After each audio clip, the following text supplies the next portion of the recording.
So my number one tip for anyone that wants to embark on an MBA with UQ is just do it. Don't panic about, have I got time? I don't know how to make this fit in with my life. The program is so flexible that it's impossible for it to not work with you in your particular circumstances. Why are you doing this MBA for? Is it purely personal to learn? Or is it to change career, which actually is a good reason, typically why people do that. And it will teach you also a lot of problem-solving skills and also other things that you typically don't think about on your day-to-day job. And I think that would be my tip, is you've got a chance to do something, do it. If you've got a chance to go on an immersion trip, or got a chance to study overseas, have a chance to do something that's going to be different, that's going to broaden your experience of a UQ MBA, go for it. But probably my largest takeaway are the lifelong friendships that I've made through this program. These friendships will endure, I think, for the rest of my days. And I learned so much from those guys, as much as I do in the classes. So probably my largest tip would be to take advantage of all the opportunities you have and to really invest in those relationships that you get the chance to build.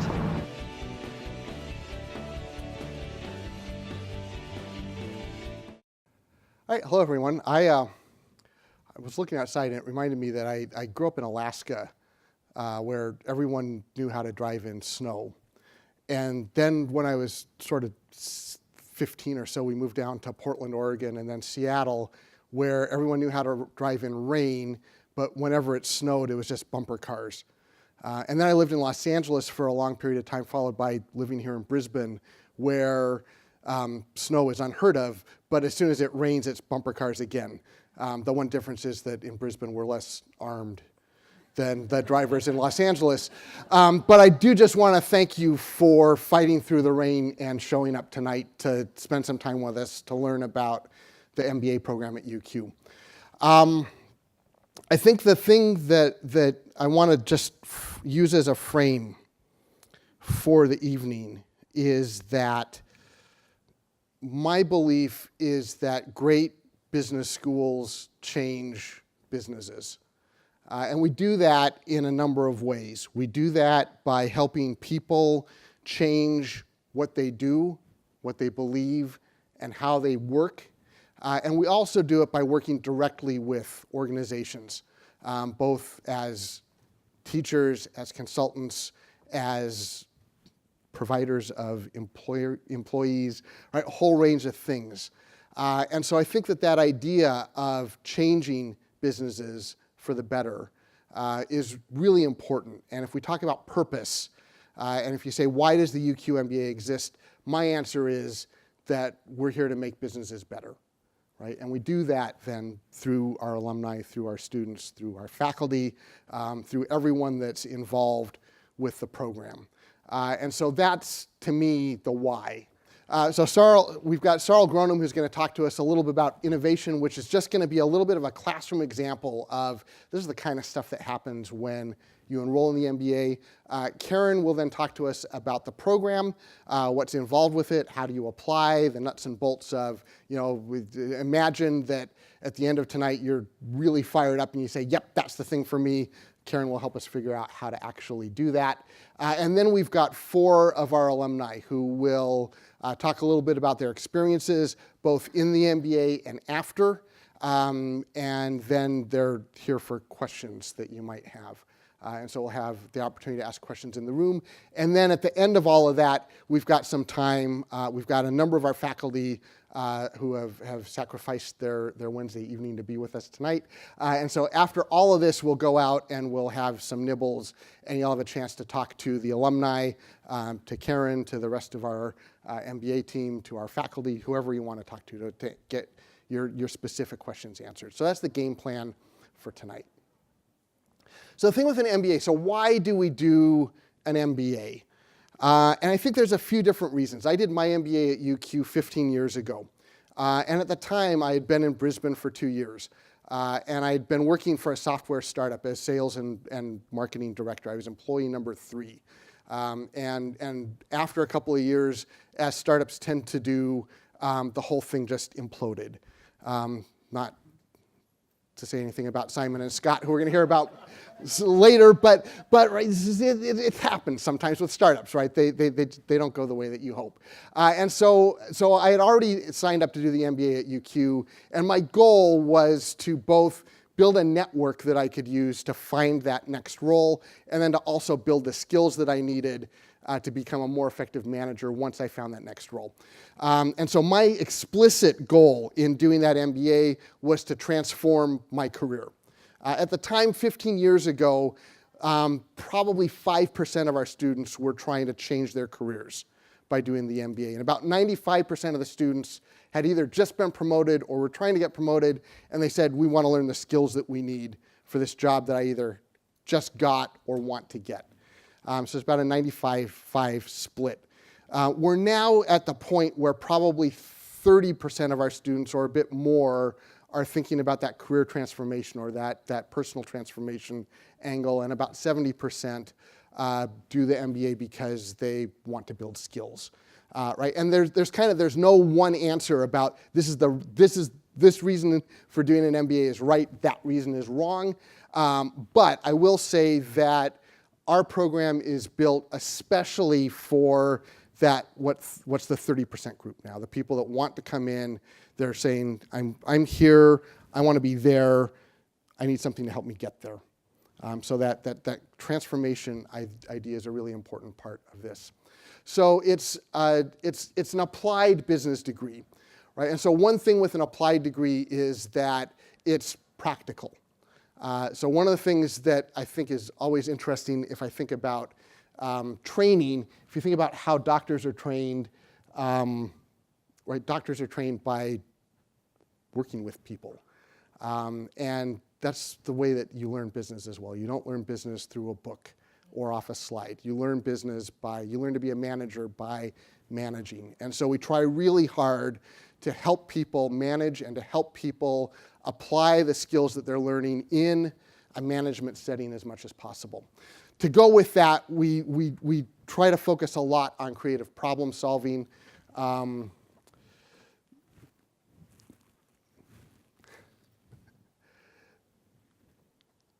Is it? Yeah. Right, we have a particular expertise in innovation, and so that's one of the reasons why we have Sarl in to talk to us about that.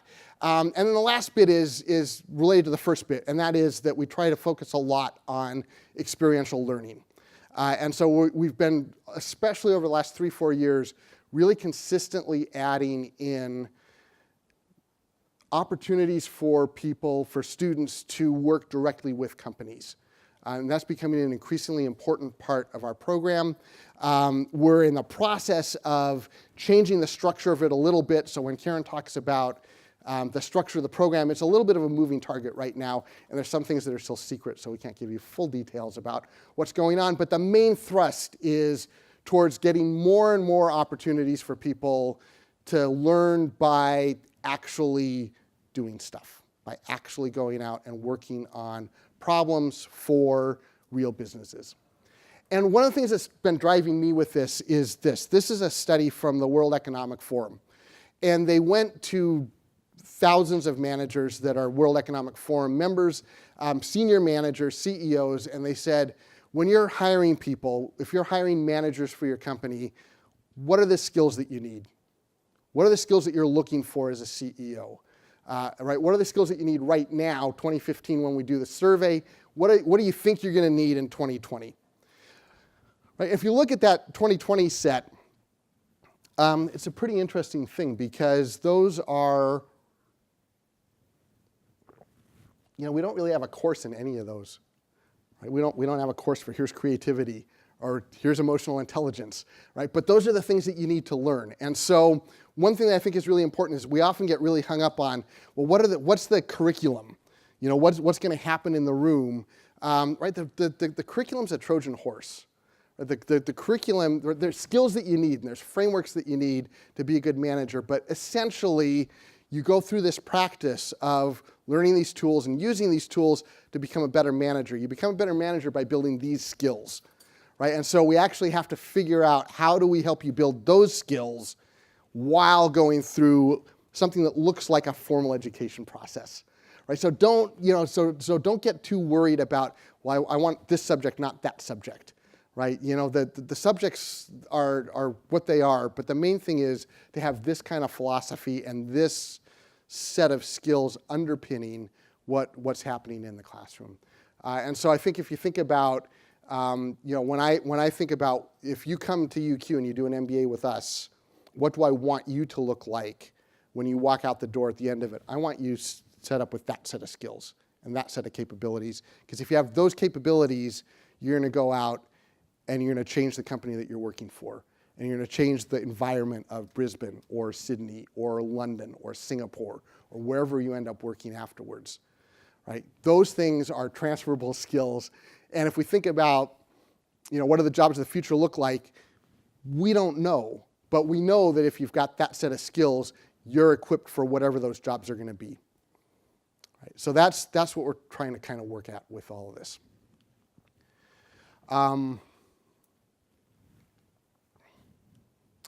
So then the question is, so if we say, well, why MBA? That's the why should you do an MBA part. So the next thing is, well, why should you do it with us? And so I was talking about experiential learning. I think one of the things that we have that is really important is we have a very strong set of industry partners that we work with.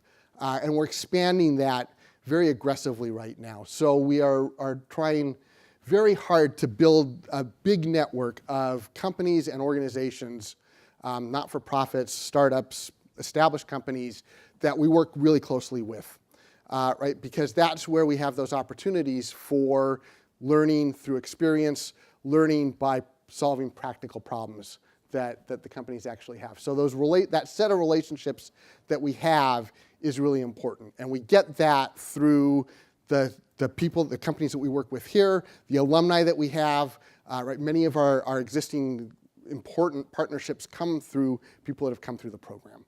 And so we work really closely with people that have come through. So that's one good reason for coming to us. The second is that we have, like I said, a high level of experiential learning and especially collaboration. Right? One of the things that is really important, if you think about that set of capabilities that we were just looking at, most of those are developed through working with people. Right? And so one of the things is that everyone hates group work for a variety of reasons. And yet group work is a really core part of doing any MBA program. And we're actually amplifying the amount of group work that you have in ours because that's where we learn the really important stuff. Right? So we're really focused on this idea of collaboration and being able to build and use those interpersonal skills that you need to be effective in the modern workplace. Right? I've mentioned this a couple of times, we have a very extensive alumni network which helps with a whole range of things. It helps us build those close relationships with industry. It helps us find jobs for people as they're coming out of the program. It helps us stay in touch with what's going on out in the business world. It's a really important part of our overall system at UQ. We also have, and look, I'm biased on this, but we also have really good data that demonstrates that our teachers are excellent. So one of the things that really struck me when I did my MBA at UQ was I'd done my undergraduate degree at Princeton, which is a pretty good university. And so when I got here and I did the MBA, I had no idea what to expect from a teaching standpoint. And the thing that blew me away was the quality of the teaching in the program. Right? That was 15 years ago, and my view is that the quality of the teaching in the program since then has only increased.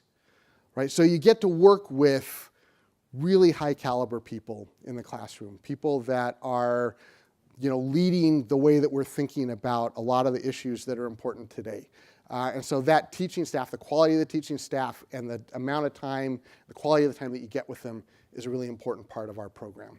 Right? And the last thing is we have a set of partnerships, both internationally and locally, that is pretty much impossible to replicate. So that set of connections that we've got, that network that we've got, is a really, again, important part of what sets us apart from a lot of other programs. So that's a little bit about the why us. And so I think if we say, well, how do we know if all of that's working, right? All that sounds great, but how do I know that there's actually something to it? Social capital, that was the other thing that was in the video. Yeah, that actual network of the people that you meet in the classroom and that you work with over a period of 1 year or 2 years or 3 years, and those people become your business network for the rest of your life. And so that's a really important part of this as well. To facilitate all of this, then, if we say, well, how do we, that sounds great, but what happens at the end of it? Sorry, I both have a cold and I'm colossally jet lagged, so at some point I'm just going to drift off and lose the thread of the conversation. I'm apologizing for that in advance. If we say, all that sounds great, but what happens at the end of all this? We've got a really good career resource center. So we've got Roxine and Eliza from that team here today, and you'll have a chance to talk to them over later in the evening. They work really closely with pretty much everyone in the MBA cohort that wants help, to help people figure out what should I be doing, where should I be doing it, who should I be working with to try to reach the goals that I'm working towards. So they help with that personal career plan, building a strategy of here's where I am now, here's where I want to go, what's the map that takes me from here to here. Right? They also help us get into talking with and potentially working with business leaders and employers.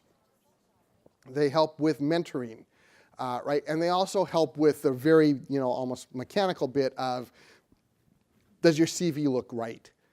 For the kind of position that you're looking for, are you highlighting the right things? Right, but I think the bigger thing is really, they're working with you to figure out where's it that you're trying to head, and how do you get there, right? And so we're increasing our investment in career development and career support. So this is another kind of watch this space area. But the thing I will say is that the team, as it stands right now, is awesome. They're one of our biggest assets. And it's one of the things that, again, sets us apart is the quality of guidance that you get in terms of thinking about, well, what should the next steps be?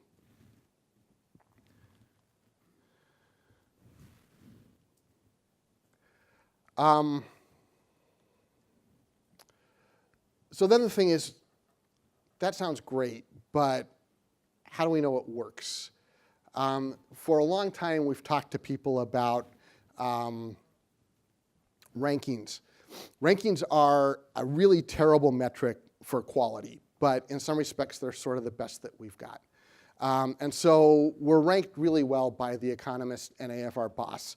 One thing that you'll find is that every school has a ranking that they like, right? So somebody's going to say, we're the #1 ranked MBA program in Australia from Big Al's House O MBAs.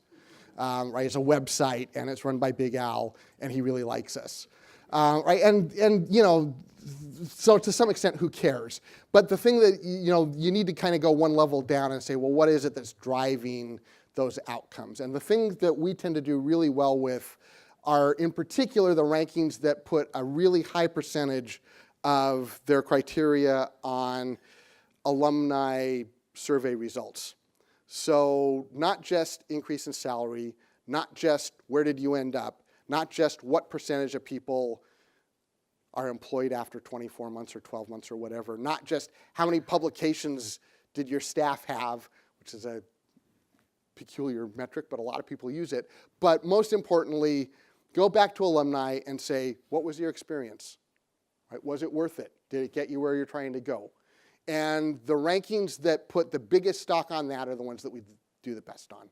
So that's one measure. For me, the measure is when you talk to our alumni and you hear about their experiences and you hear about where they ended up, you'll see that they started here and they ended up here. If you talk to the companies that we work with, if you go and talk to Bill and Lorna Jane from Lorna Jane, they'll tell you about the fantastic work that our MBA students did for them that have helped them transform the business by entering North America as effectively as they have.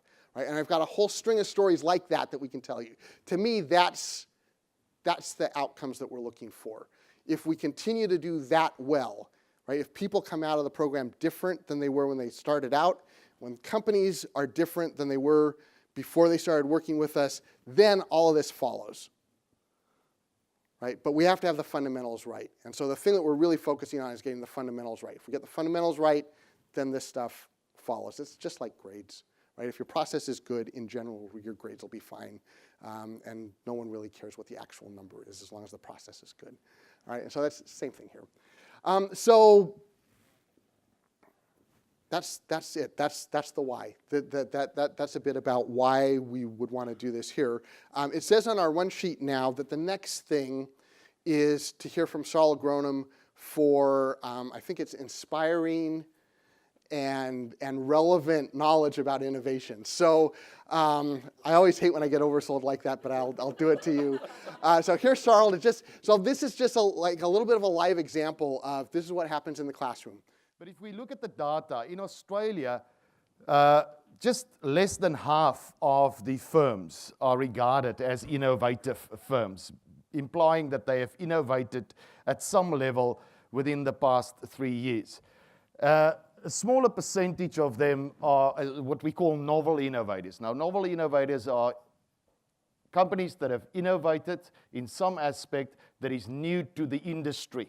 Non-novel innovators, now it sounds like a little bit of a conflict, but non-novel innovators basically imply that it is companies that have innovated at the novelty level of the firm, implying that they have implemented a new innovation for the first time at that firm level. Now, for your own innovation journey, you may also fall into one of these categories. If you do not sign up to the MBA, then you are a non-innovator. If you sign up to the MBA and really propel yourself in terms of your career trajectory, or even better, if you start your own entrepreneurial venture, then you will be regarded as a novel innovator. So we do quizzes in this MBA. You do have to pass some of them. And hence, I've given you a brief quiz here. There's 2 definitions of innovation. The first being a fairly long one. Innovation is the multi-stage process whereby organizations transform ideas into new or improved products, services, or processes in order to advance, compete, and differentiate themselves successfully in their marketplace. The second one, and I should have taken out the author there, is executing a new idea to create value. Now, very quickly, which one do you prefer? A, up with the hands. Option A, option B. I have seen a lot of fence sitters here. Let's try again. Option A. None of you. All righty. Option B. Okay. All right. Obviously, they've seen the author there, and I wouldn't go against the author in his presence. So both of them are actually correct. There's a lot of times that you would see that there's no correct answer here. Some answers just work better than others. I like the second one because it is succinct. So in Shakespeare's words, brevity is the soul of wit. And it encompasses the 3 aspects of innovation that is incredibly important. And the first one is the operative. It's executing. Because there's a huge difference between an invention and innovation. Because an invention is something new of potential value, but it's never been executed upon. Therefore, it's worthless because it hasn't diffused to create the value in the market, and therefore making it impossible to capture any of that value to you as a business entity either. It's got to be a new idea, and most importantly, it has to increase the value. So as you are seated here, you are all, as I've said earlier, embarking on your innovation journey. And part of that innovation journey, hello, I think it died completely on us now. Where is the laptop, by the way? There we go. All right. So part of that innovation journey is to understand what innovation actually is. Now, if we look at it at a macroeconomic level, you would realize that Schumpeter basically coined the impact of, or rather defined the impact of innovation on economic development, saying that that is central to the economic system that we find ourselves in. So capitalism has been designed to ensure failure. Capitalism has not been designed to ensure success. And that is as a consequence of the functioning of innovation, as Schumpeter has referred to it as the perennial gales of creative destruction. So there's a creative carrot, but then there's also the punishment and the destruction part of innovation. In that innovative firm constantly enter the market and destroy firms that are less efficient and effective at the application of resources within the economy. So therefore, innovation is at the heart of economic development. And innovation is also at the heart of your personal progress, because it takes all the running to stay where you are. Lewis, the Red Queen race. Or you must have all heard, if you keep on doing what you are doing now, you will be where you are now in future. So part of the process of innovation is to find new ideas, and this is why you are all here, given the rain, etc., etc. So we've picked up definite routines that we can emulate within businesses, and this is one of them, depicting the innovation process, although in reality, the innovation process is actually much more chaotic. But if we have to teach it, we prefer linear schema to do that with in a class environment. So what we've got here is 3 phases. Idea generation is the first one, conversion and diffusion according to Hansen and Birkinshaw. And you are basically, while seated here, during your idea generation phase. So all of you have realized that you need to do something in your career. You need a new challenge. Many of you may be highly skilled in a specific field of engineering or whatever the case may be, and you need to put on that horizontal level on top of that T structure that is often talked about within the employment sector. That is why it's important for you to make sure that you gather adequate information on new ideas, to not only gain adequate information in terms of increasing the amount of new ideas, but then also to select the correct ones. And hopefully tonight's session will guide you in that direction. So there's 3 innovation pathways within the MBA that we would assist you with. And the first one is obviously we will assist you in finding new ideas. We will help you because a lot of you are incubating already some idea that you have that you want to give wings to. And the MBA will definitely assist you in amassing skills and knowledge to dramatically improve an existing idea that you are thinking about. And lastly, and this is one that we are laying a lot of emphasis on, it is not the idea itself, but the exceptional execution of that idea that is really important. And that is why it's important to build sound business models around ideas, which is critical. So a couple of evolutionary principles in closing that we look at when we teach innovation. I'm a big fan of Beinhofer, and I'm not going to discuss all of them, but one of the ones that we will lay a lot of emphasis on is to challenge assumptions, not forecasts. We would challenge you to challenge convention, question convention. So that's why we want critical students that look at convention and ask, but why not something else? And that's incredibly important because it's not the forecasts that are wrong. It is the assumptions that is underlying those forecasts that are normally problematic. Also, the process must be fueled by facts and analysis. We will also teach you to guard against paralysis by analysis. but to rather be action-orientated in your planning endeavors. So to plan while you execute. And this is also why it's important for us, and especially in innovation leadership with a full-time cohort, to bring in businesses, actual businesses with real-life innovation issues that they are struggling with. One of our alumni is also represented here tonight, and perhaps you can talk about your experience in the class, or perhaps wait until the final reports are submitted before you do that. But nonetheless, so it is important for us that you are able to present an argument based on facts and analysis. Also, failure will teach you to become comfortable with failure. I always say, never fear failure, but fear mediocrity. And that's the difference, because I've told you that the capitalistic system is built on ensuring failure. So you need to become comfortable with failure, but fail often, fail fast, but please fail cheap. And that's what we will teach you as well in your innovation journey.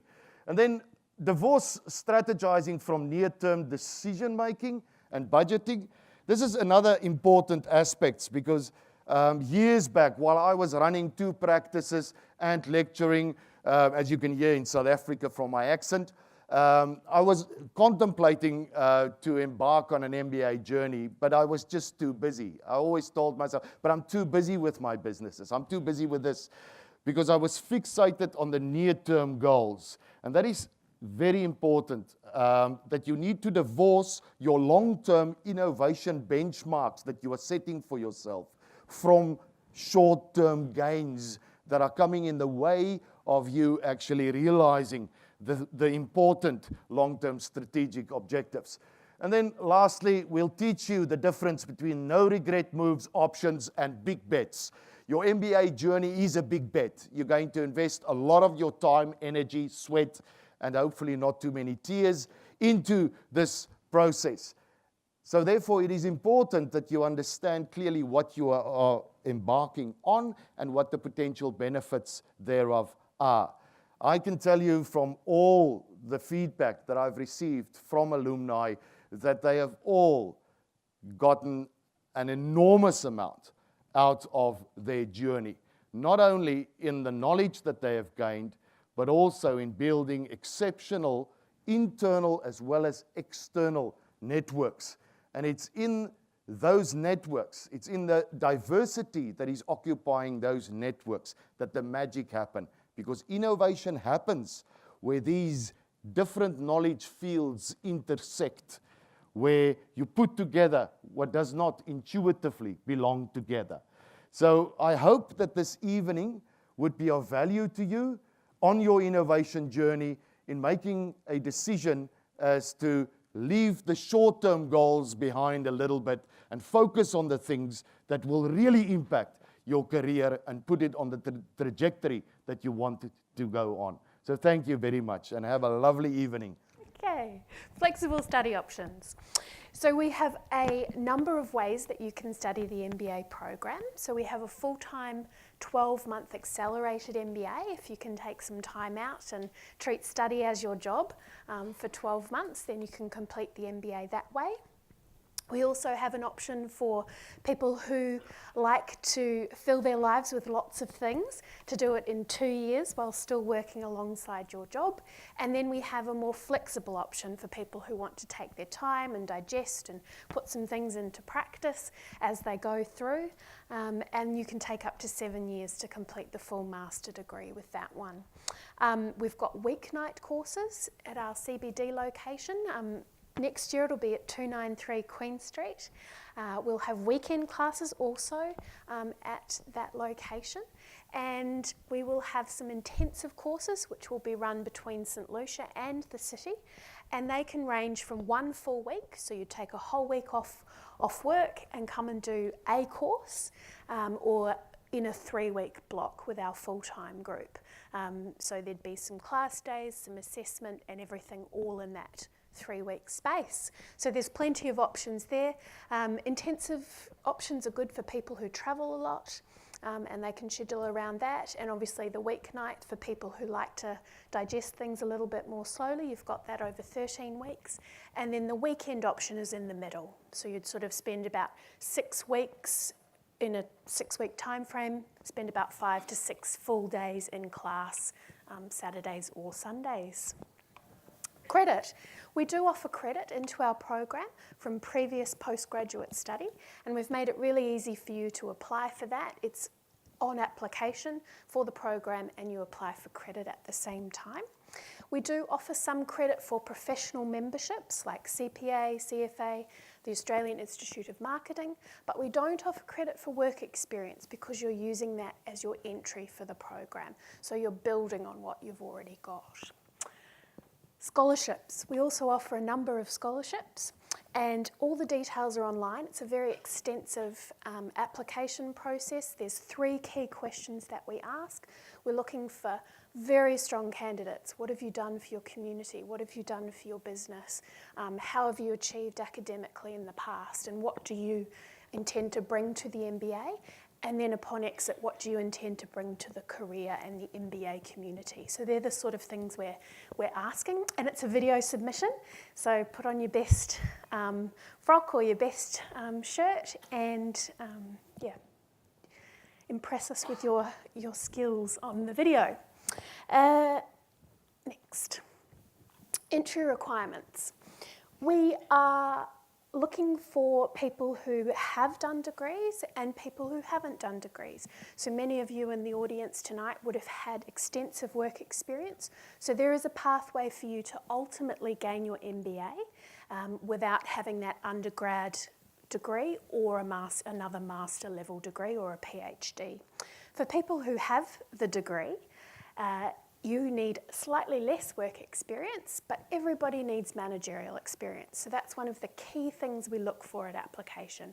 What have you done? How have you led a team? How have you managed a project? How have you looked after major financial accounts? How have you looked after marketing accounts? They're just a few of the many ways that you can establish your managerial experience.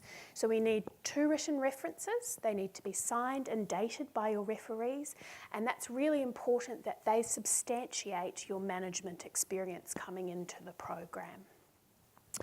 With your CV, we also like to see your full work history with specific dates. So make sure it's very clear that you tell us what you've done and when, and also within those roles, highlight your work achievements. So leadership roles, any awards that you've received, things like that. We prefer PDF format, but you can upload other formats. The closing date for domestic applications for the program and for scholarships is the 30th of November. If you're an international student here tonight, we'd really love to have you, but you've got just a short window.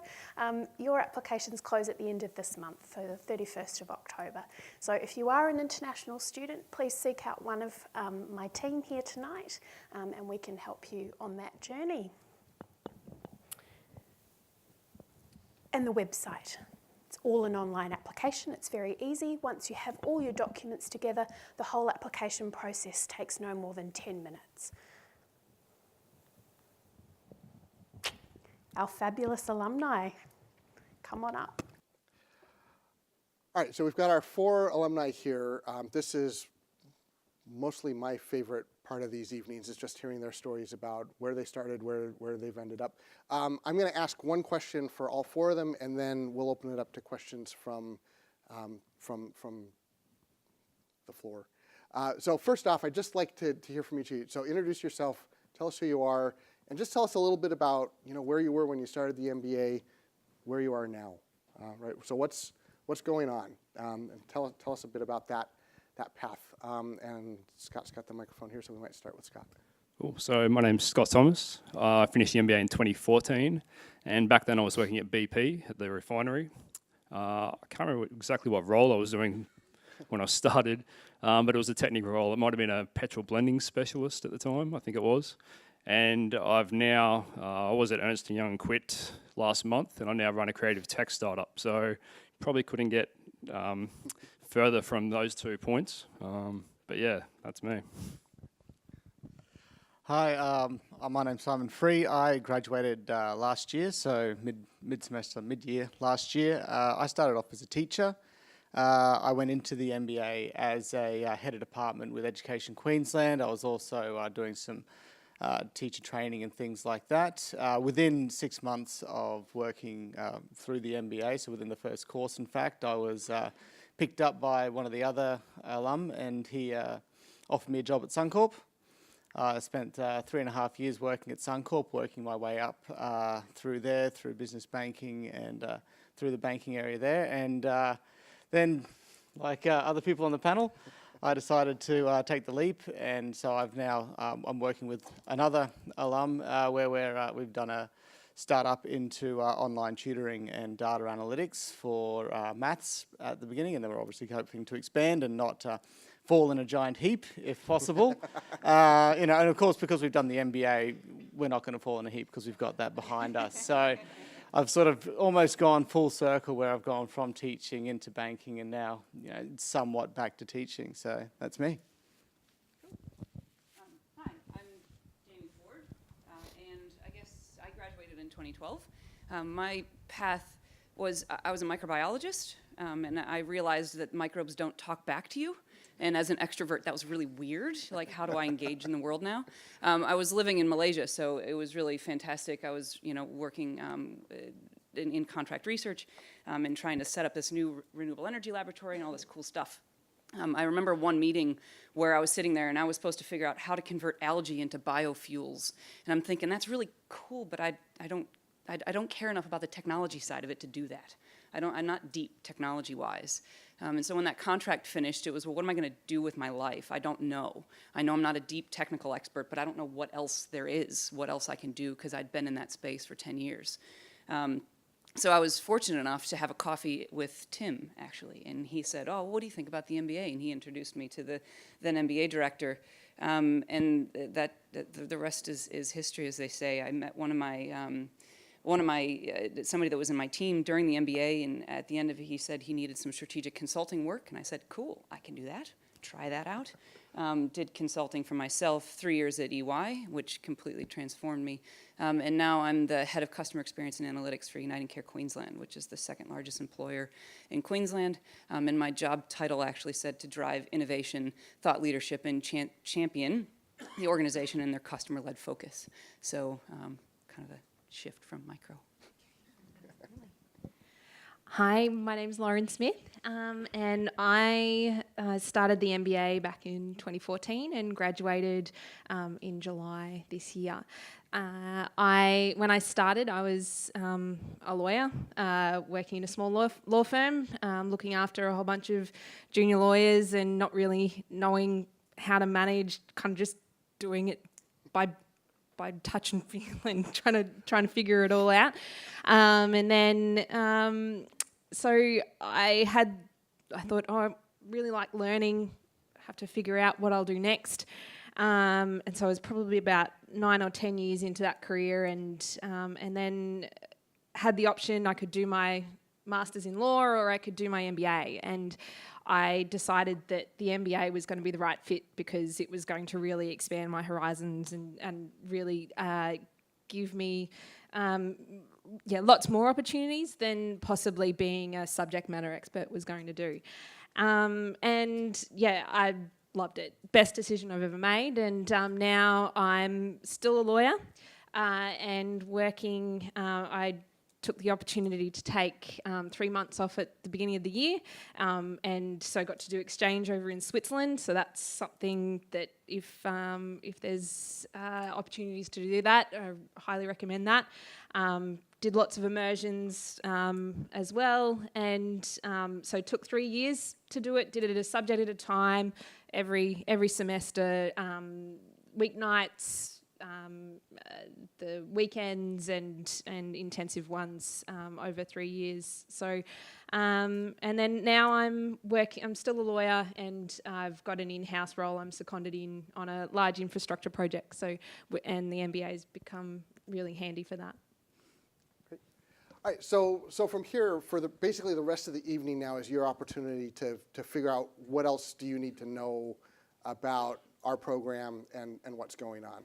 So if you've got questions that are sort of general level questions that you'd like to learn about the panel's views on, now's the time to ask those. And then if you've got specific questions about how do I put an application in, or what are the classes like, or things like that, we'll have time outside after this to have one-on-one discussions with the admin staff, with some of our faculty, and with others related to the program. So right now, does anybody have questions about the general level that might be useful for the alumni panel to answer? So first question here, because we have the webinar, please wait until the microphone shows up so that they can actually hear what the questions are online.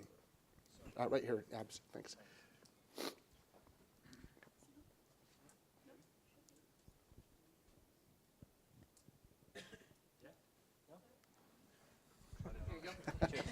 Yeah, okay. This may not apply to all of you because you may have gotten to come to UQ in a different manner. But if you were you in our seat at any point in time and having to make an option or a selection between different schools? Or when did you apply to more than one school? And if so, what led you to choose UQ? So I was actually sitting where a lot of you are sitting right now. I came to an information evening, and so that was really one of the things that spurred me. Was, for me, I wanted to look outside education, and so there was someone sitting in my exact position who'd been a teacher who had then decided to come to do their MBA, and they'd obviously moved into other things, into governance. So I did apply for a number of other universities. The things that I really liked about UQ was, one, it has that flexibility, and it is about, it gives you that opportunity to really sort of start and stop as you need for your lifestyle, and it's 13-week courses, whereas a lot of the others are a lot more intensive, or really push you. So you have that opportunity to move around and be a lot more flexible than some of the others, I find. And when I looked at, some of the rankings and things like that, that was something else that was really strong for me. So to me, the MBA at UQ, it was a very strong place to start. For me, I went and talked to as many people as I could find that had done an MBA. So I made the decision that I wanted to do it in Brisbane, and I wanted to do it face-to-face. I didn't want to do it remotely. And the people I talked to, everybody that came to UQ spoke very, very highly of it. So that was the main reason. The rankings are great. That helps outside of Australia in particular, when you mentioned, The Economist or the partnerships they have. But it was mainly talking to people that have been through it and their experience. Yeah, for me, when we were finishing up in Malaysia, we went back to the States and decided that we didn't really want to be there. And when I was looking at MBA programs, because I knew that I needed to do something in business, and I was looking at the programs in the States, and they focused a lot on the curriculum. And that's cool to focus on the curriculum, but for me, it was everything else that surrounded it. And so when we got connected into the MBA program here, it was really understanding that there's everything else around it. So for me, I needed to understand myself and have confidence in myself and what value I added into the world. And I needed to understand, what kind of leader am I going to be? What does that look like? What does that feel like? And when I looked through the curriculum, it focused on that. It really focused on that, understanding you as a human, and who are you as a manager, and who are you as a leader, which I didn't find as much of that in the other programs. And knowing that that's something that is fundamentally important, and as Tim showed, those top 10 skills that you need. This program focused more on those skills than other programs that I saw.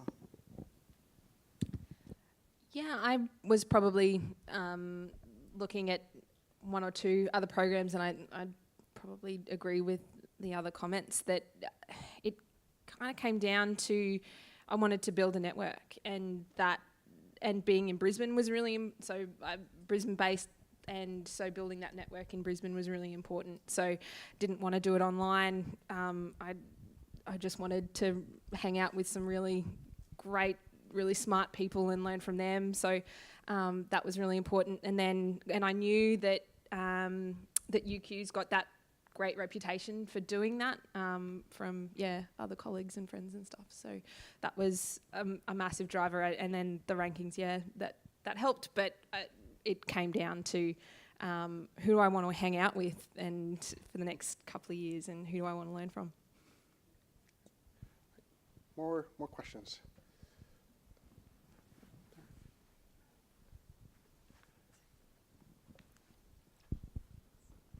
Sorry, I've got two questions. One is, how good is the networking? And the second one is, I did hear that there's a mentoring program, and I wanted to know if any of you were involved in that. I'm not involved in the mentoring program, but I'm happy to help. The networking, it probably didn't click for me originally, so I was similar to Jamie in technical roles and just knew I needed to get out of that. So I thought I'll go into an MBA because I don't know what I want to do, but that kind of covers everything, so I'll do that. And it took me 6 or 12 months before I realised that the content's great, but that's not why you're here. I was getting a lot more out of the weekend classes than the weeknight classes, and it was during the lunch times and spending time with people, and it kind of clicked that I'm getting a lot more out of that. And so for the rest of the program, I made the decision I never did group work with the same people. Every group assignment, I picked different people to work with. I try to do as much of the events outside, unofficial and official events, and they're the things I remember most about the MBA now. It's the connections from back then, which is important now that I've started the business and you need to remember all the content, which I've largely forgotten and have to pull out to remember them. But you can call on people. I need to know something about finance, or I need to know something about customer strategy, and I can call them up and they'll speak to me straight away and help me. So that's by far and away the biggest thing I got out of the program. Just took me a little while to figure that out. Yeah, for me, the network speaks for itself. I picked up a role as a result of the MBA. So I went from teaching straight into banking because of someone I met through the MBA. And continuing on from that now, with a startup, I'm drawing on a lot of those connections that I made, and making phone calls, having coffee with people, finding out how do I work with this, how do I do this, I need help, everything from marketing through to operations. I mean, as a startup, we do it all, and we need to draw on those different connections all the time. So the people that you meet, they become your friends, they become your colleagues, and you'll be calling them up for a beer as much as you'll be calling them up for advice for the rest of your careers. Yeah, absolutely. When I was reflecting on what are the main takeaways and what I got out of the program, networking is top of the list. Understanding myself, and then networking was the second. And it's everything from my first job that I had was from somebody in my cohort that just had worked with me and said, hey, I trust you to come and do this piece for me, to actually meeting my mentor through that program. So when I worked through the capstone program, there was a director from EY that I met there, and it was just one of those people that you meet and you're like, wow, just this visionary and cool. So I met him there, and then that took me into 3 years of working into consulting, which was fantastic. It's given me opportunities. Tim and I have collaborated 3 or 4 times since then on cool innovation type programs. I'm able to come back and give back and do guest lecturing on customer-led innovation, consulting to industry, things that I'm really, really passionate about. So that ability of using the network for yourself, but also being able to give back.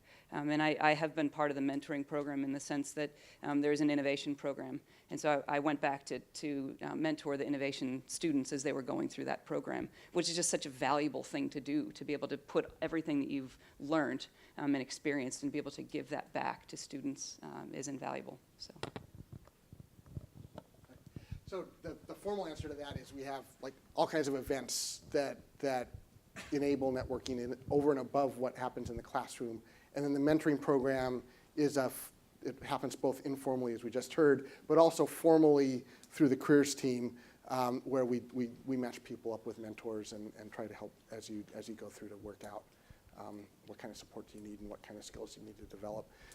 As we're doing more and more of this project-based work out in industry, we're also going to be connecting the teams doing that work with specific alumni advisors, and Scott's done some of that work in a couple of different contexts with us as well to just help guide those teams. So there's also mentoring available that way also. So it's built into a whole lot of different parts of the program.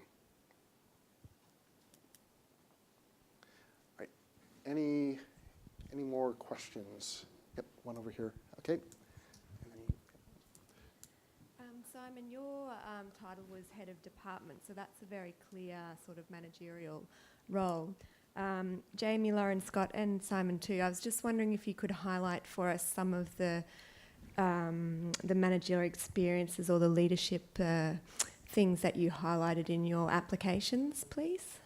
like what you were doing before that you highlighted in your applications to get into the program? It's a long time ago, and I probably lied. No. Look, back then, it was, from what I can remember, I was leading so within my department, I was leading a team of 10. So I had 10 people who worked for me, so that was very clear, that I had people who, did things for me. I was also running a project across the whole school, as well as across the collaborative schools that we had, so across 10 schools. So I could clearly talk to a project that I was running where, this is how much, has been allocated to spend it. I haven't overspent.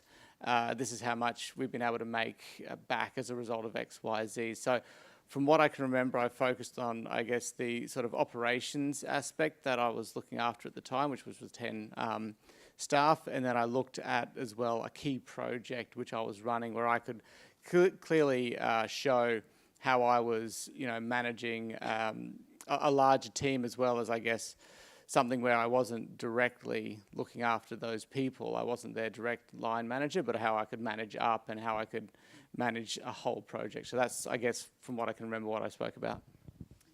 The thing that I'd probably add to those ones as well is that so I was managing client files. So I was a key contact in that front line, like working with clients on a daily basis. So I don't know if that's helpful for anyone in the room as well. Yeah, that was definitely something that I highlighted, was the stakeholder management, because for me, I was the microbiology expert in our startup that we had in Malaysia. So I was the kind of the main person that people would come to for understanding biofuels, blah, blah, blah, all that cool stuff. And so I had direct relationships and direct management line with the client that we were working for. Also, highlighting, as you said, people that you've managed both up, down, dollar figures of programs that you've been running, operating. So I used to run multi-million-dollar bioterrorism research programs, so things like that. There might not have been direct line management, but substantial program work. Yeah, and I was on the same page. I didn't have much direct management experience. I had a team of 3 reporting to for about 6 months, and just put my hat in the ring anyway, and just highlighted the other projects that I'd sort of run where I had influenced people above me and in other areas of the business. And I think honestly that's more important, and that's a skill that you really need to highlight. So one thing I'll say to that before we go on to the next question, it's really interesting to me when people make applications for scholarships or entry into the program or entry into a selective part of the program, they split into 2 themes. And the overwhelming majority of applications say, here's why doing this would be awesome for me, which we're not actually that interested in, right? The really interesting part is, well, here's what I can contribute. And so that's the thing, that's the flip that I would make, is to just focus on what is it that you're going to bring to this, right? Because the other secret to an MBA, and we kind of haven't mentioned this, but the secret to the MBA is not who's in front of the room. It's not what's on the slides. It's not what's in the reading. It's who's in the room, right? And so who's in the room is critically important to the experience that you have. And so we really want to know what do you bring to the room? And the more that you can tell us about that, the better. A question here. Hi there. I'm a consultant engineer, and I really like what I do, but I want to get better at it. And what I'm really struggling with coming into an MBA is trying to figure out what I've got to drop in my life to squeeze it in. And I'm really looking at the flexible option, which I don't know how many years it's going to take, but I'm curious to know, before you went into it, what it was you thought you would miss out on, how you decided you were going to sacrifice that, and whether it was just that you didn't like what you were doing and you wanted to do something else. Good question. So I had a specific approach. I did it part-time as well while I was still working, and was conscious of that as well. And you do have to make sacrifices. There was definitely a lot of events, and you weren't catching up with friends as routinely and family. But I think if you're going with a strategy, and mine personally, I took a week off before every semester. So I'd literally go to Bali or somewhere and cover all the content for a week. So the semester was playing revision rather than trying to learn everything, because you get busy at work and you miss bits here and there, and that worked well for me. You get into a routine pretty quickly though, and you just get used to being busy. And when you finish the MBA, had no idea what to do with all the time that I had available. And that was almost more confronting. So it is something to consider, but it's definitely manageable. Yeah, I did the flexible option, obviously, and it does take up time, especially if you want to do well. You have to put in the time to get something out of it. So I was quite active in quite a lot of sports before I started, and a lot of that did disappear. So that you do have to make sacrifices. In saying that, I still think it's important that you try and keep up something which is just for you, obviously, that you do. So whether it's, once a week or something like that, you make sure that you do have you go and play tennis, or, whatever your sport, or, read a good book, whatever you want to do, binge, Rick and Morty, whatever it is, because it is a lot of work. And I think to go in and expect it to just be, a little bit extra, you're not going to get a lot out of it. The more you put in, the more you get out. There's no doubt about that. I started off, I did one subject in the first semester, which a lot of people in my cohort actually did. And that was a way, I guess, to gauge what the impact was going to be. And then I was really smart and I did 3 over summer. So I think if you're worried about that, I'd recommend just do one, and then you can understand, okay, what is it going to be the impact? Can I put on another one? Do I just do one every semester, one summer, one winter, one during each regular semester? And then it takes 3 years, and you can sort of take that flexibility. I missed the capstone, and because my wife gave birth to our first son, so I had to basically say I didn't have time for that, and that was fine. It just meant that I graduated 6 months later. So yeah, you are going to sacrifice, but it's you get out what you put in at the same time. So I did the full-time, where we quit my job and moved over here. So at the time, what kind of an economic decision was that? To completely quit your job, move to a fairly expensive country, because I was living in Malaysia, where not as expensive, and the company was paying for things, to move here, where we had to pay for international student fees. Touch wood, I got a scholarship, but still, it's very expensive. So for me, it was all of the trade-offs were financial. I treated it as a job, because it was, Monday, Wednesday, and Friday, you're in class pretty much 8 to 5, or 9 to 5, I can't remember. And then Tuesdays and Thursdays, you do group work. So you treat it like a job when you do it full time. For me, it was the having arguments with my husband about what kind of mustard we could buy, because we didn't have money coming in. So how do we manage? And we realized that we were buying more of the cheap mustard than the expensive mustard, so that we could buy the expensive mustard again, which is like $2. But for me, it was that kind of a discussion of, okay, is this really going to be worth quitting a career, or quitting a job, I'll call it. I had a job, quitting that for a future I didn't have any idea what that could look like, in a country that I had only visited twice, which was pretty and sunny, and that's cool. But it was a complete gamble. And so I reflect a lot. Was that gamble worth it? Was it a good decision? Would I do it again? And unequivocally, I would. It has completely changed the trajectory of my life. It's taken me from a job to a career, something that I'm absolutely passionate about and love doing. And I'm actually going back early from maternity leave to do it, because I love what I do that much. I wouldn't change it for the world. Yeah, well said. I guess I'm senior associate in a law firm. I was doing big hours anyway, like that. It's the stereotype of a lawyer.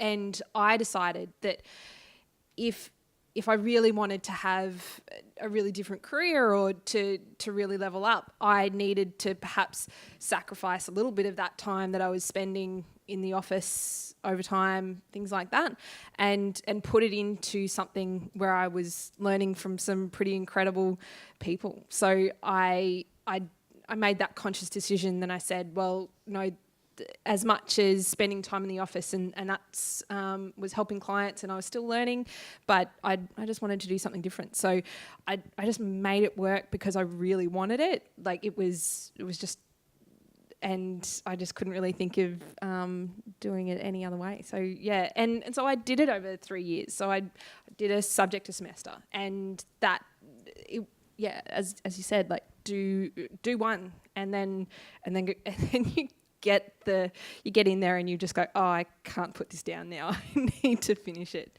Yeah. Cool. All right, one last question, and then we've got drinks and nibbles and building our networks. So, yep. Hi, excuse me, alumni panel and team. My name is Angelina Wu. I'm a financial advisor, also a bilingual MC for social events. Part of my voice is very husky tonight. I actually have 2 questions. The first one is, how did the course foster innovation and help you execute your ideas? And the second one is, what is the highlight of the course? Thank you. How did it foster innovation? I guess I got to deep dive into my industry, so the legal profession, and really understand what the challenges and things that were facing my industry and my career, and then be able to, so in my innovation subject, figure out how to solve those big burning platform questions. And so got to do an actual practical subject assignment. I'm just trying to remember what the outcome was, but and then what was your second question? Highlight. It's too many. Every subject kind of had it was like filling out this puzzle that I didn't even know that I was trying to solve, and like every piece, I was thinking about it the other day, and I think we were asked, what was your light bulb moment? And I was like, was there one light bulb moment? No, it was kind of like someone maybe turned on a light, but then was playing with the dimmer switch, and all of a sudden it's every kind of piece of the puzzle fitted together, and but yeah, and then otherwise maybe exchange was pretty cool as well. So yeah. Cool. So for me, innovation and light bulb moment were kind of one and the same. So if I can answer them together. Throughout the program, there's strategy, there's innovation, there's capstone, there's all these opportunities that you get to understand frameworks, to understand structured problem solving. How do you actually communicate? How do you story tell? How do you actually communicate information so that people get it really crisp and clear? And how can you help people solve complex problems? And what I found out about myself is that I love helping people solve complex problems. And so all of that kind of hit together in the capstone, where it was an innovation, it was a weekend accelerator where you were given a client problem, and at the end of it you had to pitch your solution to them.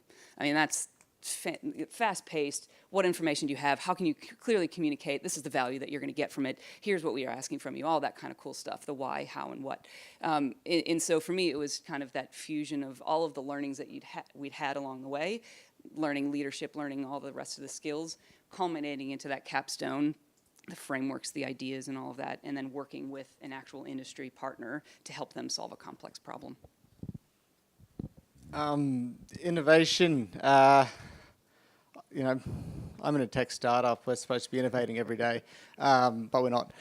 No, I think for me, the innovation really comes from, it's not the innovation course, it's all the courses. The innovation course is fantastic, and I really enjoyed that, and it opens your mind, but at every single one that you do, you get to do an assignment, and some of those assignments you do on your own company, and you're asked to come up with something to support your own company and support what you're doing, and it gives you an opportunity to really look inside the company that you work for, and that to me was fantastic, because you could start to see how you can actually contribute back to the company and innovate through, you can innovate in marketing, you can innovate through anything. And so, that was great. We were able to, we ended up, presenting to CEOs and things like that, and saying, look, this is it, of very, ASX top 15 companies. So to me, everything was innovation. You learn that throughout the course, and then through the innovation course, it just gets, shows it in a much deeper level.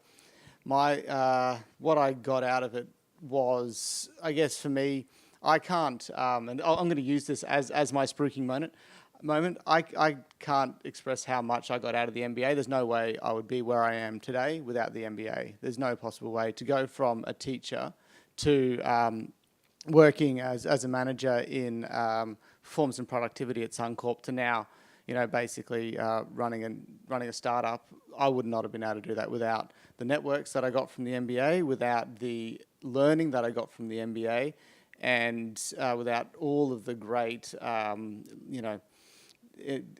great stuff that we got from all the lecturers, which I still draw on now, and I still call and want to speak to the lecturers as often as possible. And most of the time, they're quite happy to talk to you. Maybe not at 3 o'clock in the morning, but most of the time. Interesting that you say you're in a startup, but you're wearing a suit. But anyway. It's my only. So innovation for me. So when I finished the MBA, I actually joined a small innovation consultancy and worked there for 2 years. So the first question you get asked is, what is innovation there? And I have to explain that.